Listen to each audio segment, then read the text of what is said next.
Saudi আরবে যারা নতুন আসছেন অথবা ভাবছেন বাংলাদেশ থেকে সৌদি আরব নতুনে আসবেন, তাদের জন্য কিছু গুরুত্বপূর্ণ পরামর্শ দিচ্ছি আজকে।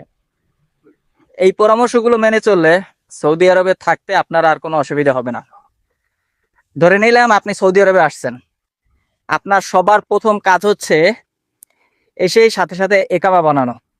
আপনি যার মাধ্যমে আসেন, হোক দালাল, এজেন্সি বা আত্মীয় স্বজন, যার মাধ্যমেই আসেন না কেন, সবার প্রথম আপনি চিন্তা করবেন আপনার প্রথম কাজ হচ্ছে কি, একামা বানানো।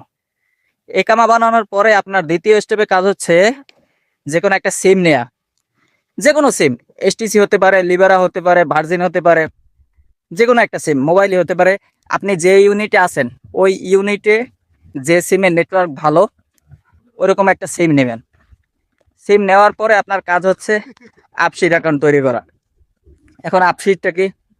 আপসির হচ্ছে আপনি সাপোজ একামা করলেন, লাইসেন্স করলেন, আপনি ইন্স্যুরেন্স করলেন, অথবা আপনি মনে করেন গারামা আসলো, গারামা মানে জরিমানা যেটাকে বলে, যে কোনো কিছু, এভরিথিং, অল এভরিথিং, সব কিছু নিয়ন্ত্রণ হয় হচ্ছে আপসিরের মাধ্যমে। অতএব সিম কেনার পরে আপনার পরবর্তী কাজই হচ্ছে আপসির অ্যাকাউন্ট করা। আপসির অ্যাকাউন্ট করার পরে হচ্ছে আপনার কাজ হচ্ছে ইন্স্যুরেন্স করা। ইন্স্যুরেন্সটা কিন্তু খুবই গুরুত্বপূর্ণ। ইন্স্যুরেন্সটা কেন গুরুত্বপূর্ণ? সাপোজ আপনি এক জায়গায় কাজে গেলেন, একটা বিপদ হইলো, আল্লাহ না করুক, আপনার যদি বড় ধরনের একটা বিপদ হয়, এরপরে আপনি যখন হসপিটালে যাবেন, ওখানে হচ্ছে এই আরব কান্ট্রিতে চিকিৎসা ক্ষেত্রে প্রচুর টাকা ব্যয় হয়। সবচেয়ে প্রচুর টাকা ব্যয় হয় হচ্ছে আপনার হচ্ছে চিকিৎসা খাতে। এক্ষেত্রে আপনার যদি একটা ইন্স্যুরেন্স থাকে, যেখানে হচ্ছে আপনার সাপোজ আপনার 5,000 রিয়াল বিল আসবে, সেখানে হচ্ছে আপনার বিল আসবে 1 থেকে 1,500 রিয়াল। একটা ইন্স্যুরেন্স থাকা মানে অনেক দূরে এগিয়ে যাওয়া। এর পরের কাজ হচ্ছে আপনার ইন্স্যুরেন্স করার পরে আপনার কাজ হচ্ছে সৌদি আরবে আসার সাথে সাথে বেসিক কিছু আরবি শিখে নেবেন। নিজে চলার মতো কিছু আরবি আপনার অবশ্যই দরকার।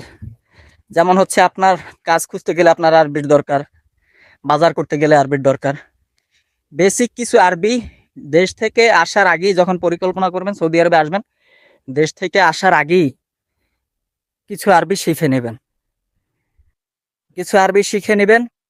এরপর হচ্ছে আরেকটা কাজ করবেন হচ্ছে বাংলাদেশি যে ইউনিটগুলো আছে, বাংলাদেশিরা যে জায়গায় বেশি থাকে, তাদের সাথে হচ্ছে সুসম্পর্ক বজায় রাখার চেষ্টা করবেন। কারণ আপনি যার মাধ্যমে আসবেন, তার মাধ্যমে আপনি কাজে গেলেন, সাপোজ আল্লাহ না করুক আপনার কাজটা চলে গেল, তারপর আপনার সাথে তার সাথে একটা সম্পর্ক খারাপ হইতেই পারে। আপনি কাজ কিভাবে পাবেন? আপনার কাজ হচ্ছে বাংলাদেশি ইউনিট যেখানে আছে, যে জায়গায় হচ্ছে প্রচুর বাঙালিরা থাকে, তাদের সাথে সুসম্পর্ক বজায় রাখবেন। তাদের মাধ্যমে হচ্ছে, তাদের সাথে যদি সম্পর্ক ভালো থাকে, তাদের মাধ্যমে আপনি কাজ পেয়েও যেতে পারেন। এই সিস্টেমগুলো যদি অবলম্বন করে চলেন, সৌদিতে আপনার আর কোনো সমস্যা হবে না ইনশাল্লাহ।